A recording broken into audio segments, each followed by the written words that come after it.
My name's Mark, and you're listening to Headstraight.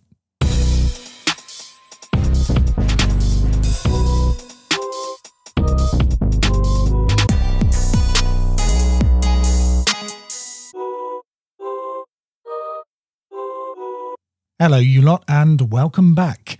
Today, we're talking about something everyone's quietly afraid of. How do I inspire others without being cringe?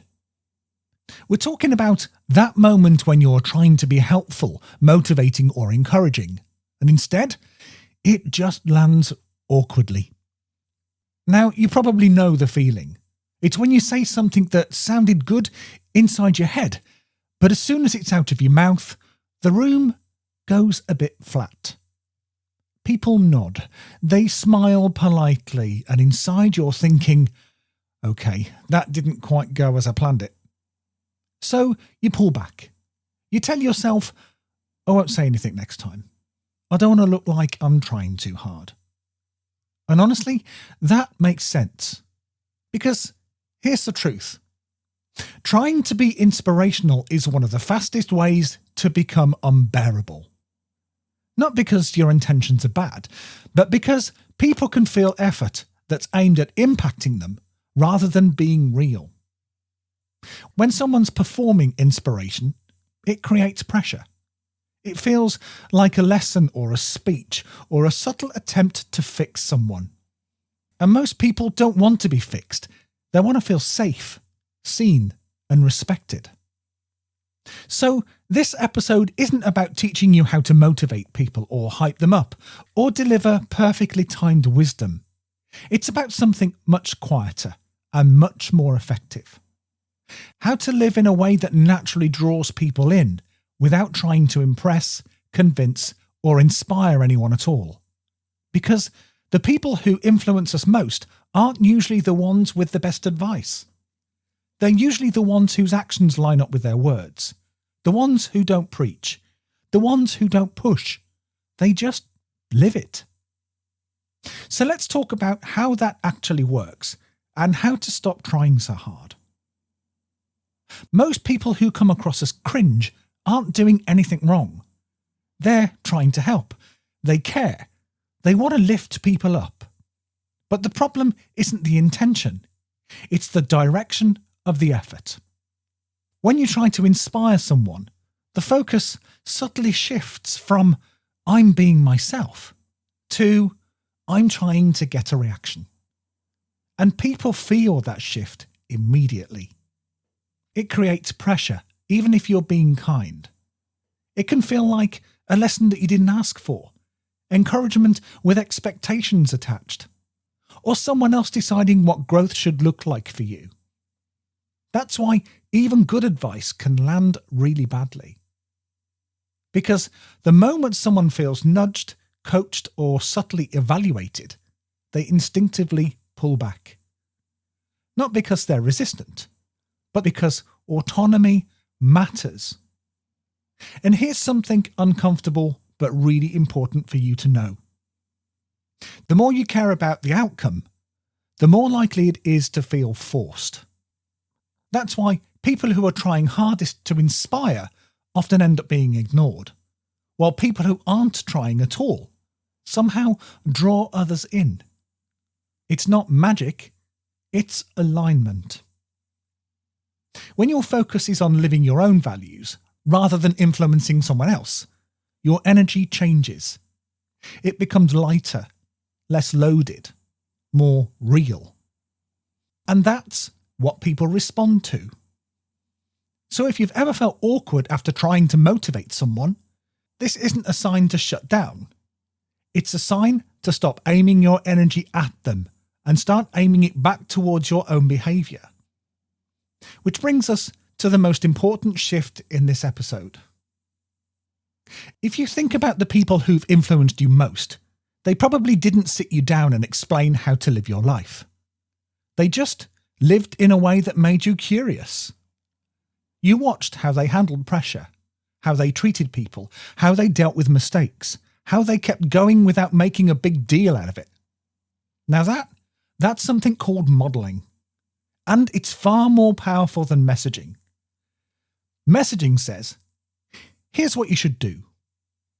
Modeling says, this is how I choose to live. One invites comparison and resistance. The other invites curiosity. When you model something, calm, boundaries, consistency, self-respect, you're not asking anyone to change. You're just making another way visible. And that's the kind of influence that lasts. Because people don't change when they're told to. They change when something quietly makes sense to them. So instead of asking, how do I inspire this person? You should start asking, how do I live in a way that I'm comfortable being seen? That shift takes all of the pressure off. You stop monitoring reactions. You stop waiting for impact. You stop trying to land a point. And ironically, that's when people start paying attention. They ask questions. They open up. They move closer, not because you pulled them in, but because you didn't push. Which leads to the next piece. Because sometimes you do want to share something, an experience, a lesson, a change you've made. The difference is how you do it. Sometimes you do want to say something, not to fix anyone, not to teach a lesson, but because you've learned something the hard way and it feels dishonest not to name it. Now, this is where people often trip up. They turn a personal experience into a message, and the moment it becomes a message, people feel it. So instead, you use what I call the mini story framework. Now, this is really simple, and it keeps you on your side of the fence. Now, a mini story has 3 parts, and only 3. First, what was happening for you? No generalizations, no advice. And it sounds something like, I used to get really stressed in situations like that. I didn't handle that well at first. The second part is what shifted. Not as a rule, just as your experience. And it sounds something like, I realised I was putting pressure on myself. I noticed things got easier when I slowed down. And the third part is where you're at now. And that sounds something like, I'm still working on it, but it's different now. I'm better at catching it earlier. And after that, you just stop. No, you should. No moral at the end. No subtle expectation that they take anything from it. Because the power of a mini story isn't in the conclusion. It's in the permission that it gives. It says change is possible. Growth isn't neat. You don't have to be perfect to move forward. And if someone wants more, then they'll ask. Which brings us to the final trap in this episode, the thing that turns even well-meant sharing into something heavy. There's one habit that turns even the most grounded people into accidental lecturers: the advice reflex. It kicks in the moment someone shares something hard. You jump in with a solution, suggestions, lessons learned. Not because you're arrogant, but because you care. The problem is, advice often lands as pressure. Even good advice can feel like, here's what you should be doing. Here's how to fix yourself. And most people don't need fixing. They need space to think out loud. They need to feel understood. They need to arrive at things in their own time. So dropping the advice reflex doesn't mean becoming passive or silent. It means pausing. You listen. You reflect back what you've heard. You stay curious instead of corrective. And if you do feel the urge to share something, you ask, quietly, do you want ideas from me, or do you just want me to listen? That single question changes everything. It puts the other person back in control. It removes pressure. It turns influence into invitation. And here's the irony. When you stop trying to guide people, they're far more likely to ask you for input, because now it feels safe. This is what inspiring without being cringe actually looks like. You don't perform growth. You don't push wisdom. You don't chase impact. You live your values. You model the pace.